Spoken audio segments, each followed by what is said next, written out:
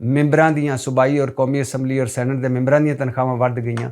ਸਾਡਾ ਜਿਹੜਾ ਸੀ ਸੋਲਰ ਲਾ ਕੇ ਤਾਂ ਕੋਈ ਇੱਕ ਯੂਨਿਟ ਵੇਚ ਰਹੇ ਸੀ ਔਰ 1 ਯੂਨਿਟ ਖਰੀਦ ਰਹੇ ਸੀ ਔਰ ਕੋਈ ਸਾਨੂੰ ਰਿਲੀਫ ਮਿਲ ਰਿਹਾ ਸੀ, ਉਹ ਖਤਮ ਕਰ ਦਿੱਤਾ। ਆਪਣਾ ਵਧਾਈ ਜਾ ਰਹੇ ਨੇ, ਸਾਡਾ ਘਟਾਈ ਜਾ ਰਹੇ ਨੇ।